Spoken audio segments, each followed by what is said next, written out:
sibulela yena nabathi bayawungcuba bahamba kakuhle siyabulela bazawubuya abanye namhlanje siyambonga kuNkulunkulu naxa bebuyayo sizaphinda sibabeke endleleni aphinde azobafikisa sithe Nkosi siyayibulela le nceba mana senzela yona ingane Jesus inkulu kangaka senzela yona Nkosi yami hallelujah ze usenzele mana inceba zininzi esenzela izinto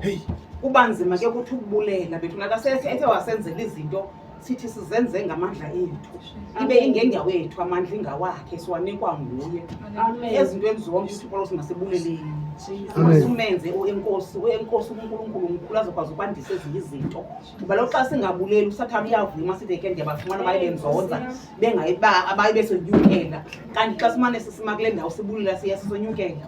singekela phezulu sisonyuka ngokonyuka kancinci kuba kaloku siyamhlazisa usathana ezantsi emhlabeni akafuna ukuhlaziswa ufuna ukuqhofela umuntu ejonge phansi bengathi akanabungqina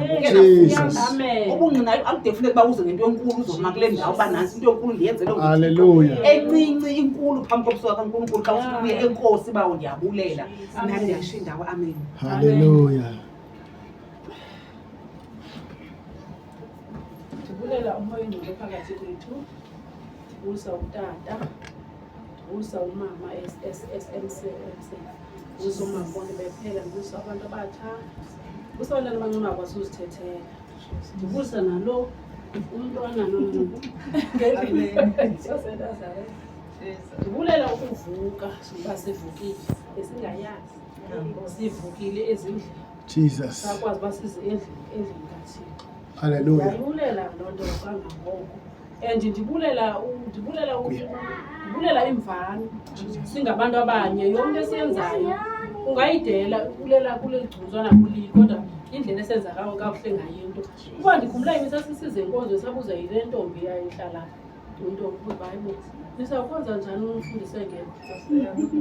ndithi hayibo njani into niyithetha imbi kangaka siyakhonza noba ke sentsha bathembanga bathembe umfundisi nomthemba kamthembanga kangako bamjongele phantsi banomoya agcina umoya ndizobulela wethu ndibulela nomtshato mondiphethe ngenceba ndibulela ii-families zethu wethu kuhlelwe kamnandi ndizobulela umntana ukhona lo mntana kabhula kasista wam ndithi besewenzibeyi-head so uzawufuna umsebenzi besithi usasesikolweni xa usenza into zakhe nalo nomnye kasista wam omdala ke kulo naye besenza i-first year kulo nyaka kuphela emonti kodwa ngondiva ukuba bekhe ndafowunela kunizolo elimi fowunela ubhuti wakhe ngapha elanikeni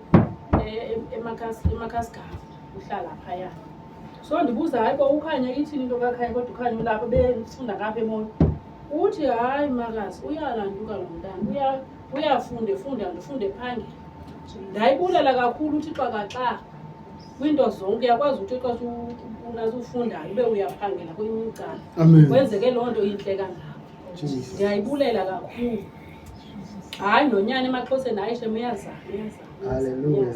zawuva yini kuthiwa uyaphangela sizawuva ndibulela wethu nemvano kulaa nto ithi sizawubheka eCOVID sisithini njengoba kumane kuthetha ndiyabulela sithethe sime kwisigaba esithi uba kuzawuthi kuthi ndizobulela nento enkulu laa nto uba sisebenzisana okokoko sithethi uba ipasika ntonto kuzawuzwa le kwenziwe ndayivuyela nalapho benzayo kumama uSithole phayana ndiyile kumama uSithole qha ke ndafike ngeke kodwa ke ndizawuphinda ndiye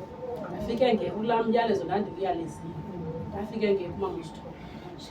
notata ke akekho ke uselantukeni usemithingini yena sikamasindubane wakhe uye khona akazu-afoda namhlanje ukuza apha enkonzweni amen